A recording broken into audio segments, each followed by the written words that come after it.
শোনো শোনো দিম্মা দিদার গল্প শোনো, শোনো শোনো গল্প শোনো, দিম্মা দিদার গল্প শোনো। আজকের গল্প হাড় খটখটির মাঠ। অনেক দিন আগে এক রাজার একমাত্র রাজপুত্র ছিল। রাজপুত্রের 3 বন্ধু ছিল, কোটাল পুত্র, বণিক পুত্র ও মন্ত্রীপুত্র। 3 বন্ধুতে খুব ভাব। একবার ওরা ঠিক করলেন যে 4 জনে মিলে বিদেশ ভ্রমণে যাবেন। 4 জনে 4টে তেজি ঘোড়া নিয়ে একদিন টগবগিয়ে বেরিয়ে পড়লেন। ওনারা সারাদিন ঘোড়া চড়ে ঘুরে বেড়াতেন। রাত্রে কোথাও ঘোড়াগুলোকে বেঁধে খেতে দিয়ে নিজেরাও বিশ্রাম নিতেন। সেরকম একদিন যখন সন্ধে নেমে আসে তখন ওনারা একটা গভীর বনে সামনে একটা মন্দির দেখে সেখানেই রাত কাটাবেন বলে স্থির করলেন। মন্দিরে ঢুকে দেখেন একজন সন্ন্যাসী চোখ বন্ধ করে ধ্যানে বসেছেন। ওখানে ওনাকে বিরক্ত না করে মন্দির চাতালে 4 জনই বিশ্রাম নেবে বলে ঠিক করলেন। বনে হিংস্র জীবজন্তু থাকে, কাজেই সবাই ঘুমালে চলবে না। তাই রাতের 4 প্রহরে পালা করে জেগে থাকবেন ঠিক হলো।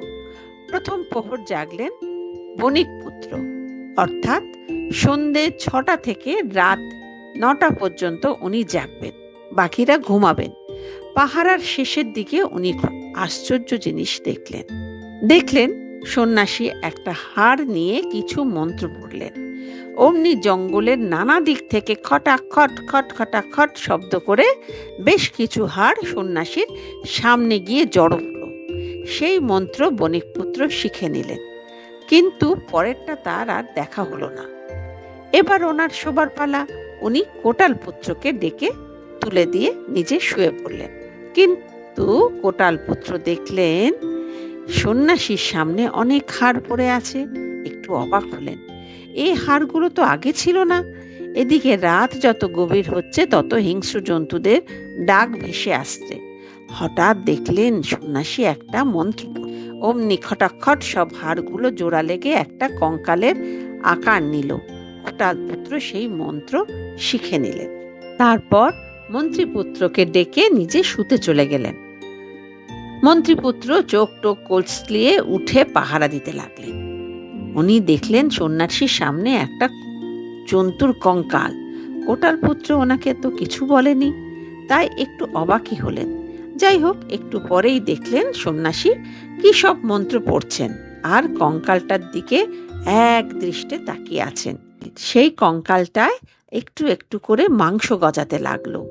সেই মন্ত্রটা মন্ত্রীপুত্র শিখে রাখলেন, কিন্তু তারও পুরোটা দেখা হলো না, কারণ এবার রাজপুত্রের পাহারা দেবার পালা আর মন্ত্রীপুত্রের শোবার পালা।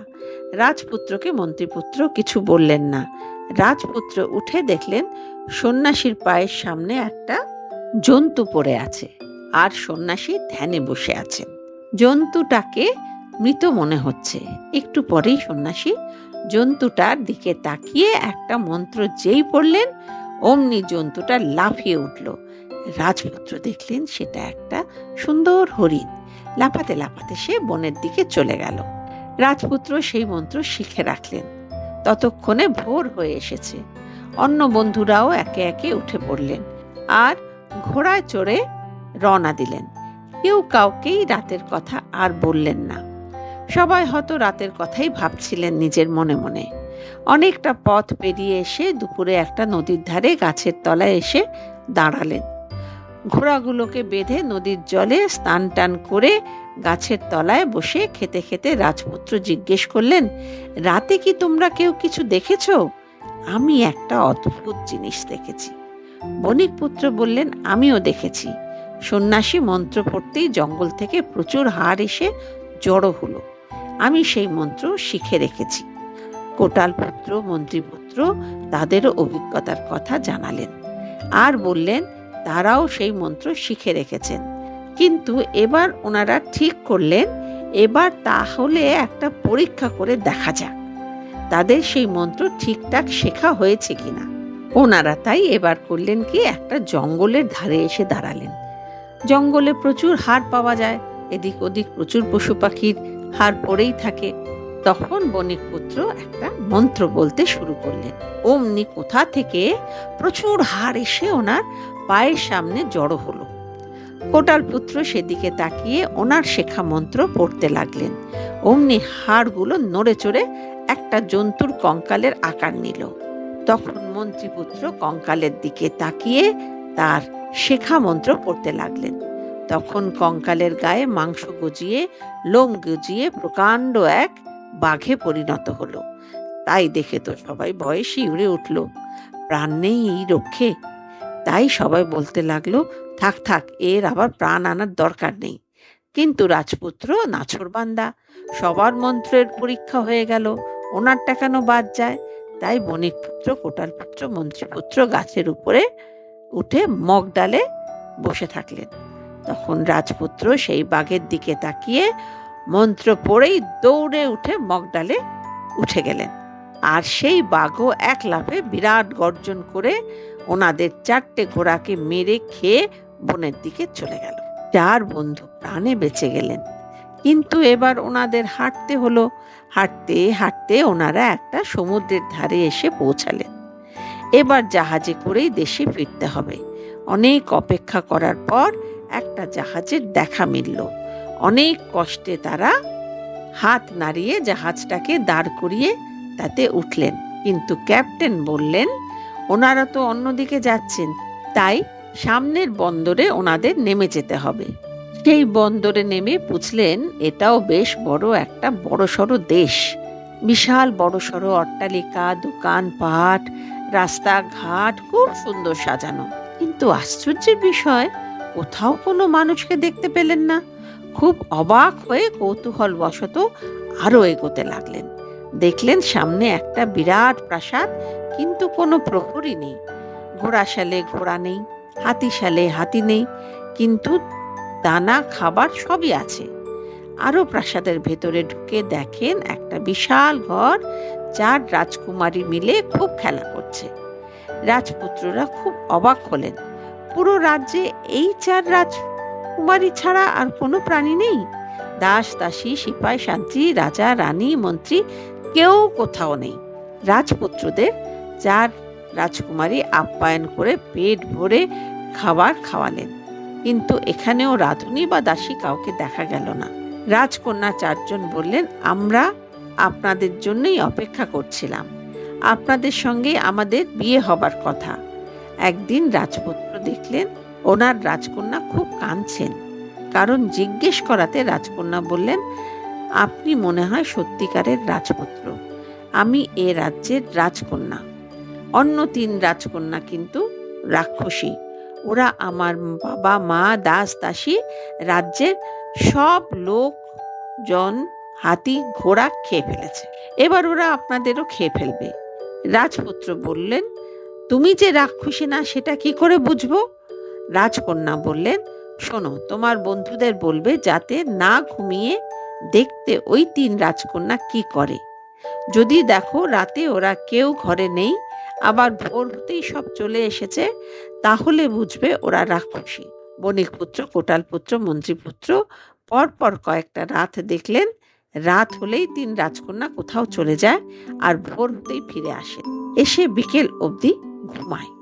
একমাত্র রাজপুত্র দেখলেন এই রাজকন্যা রাতেও ঘরে থাকেন। যার বন্ধু তো বুঝতে পারলেন তারা একটা ভয়ঙ্কর জায়গায় ফেসে গেছেন। এরকম সমস্যার হাত থেকে এবার কি করে পালাবেন? তখন রাত্রির বেলায় যখন সেই রাক্ষসীরা চলে যেত, 4 জনে মিলে যুক্তি করতে লাগলেন যে কি করা যায়।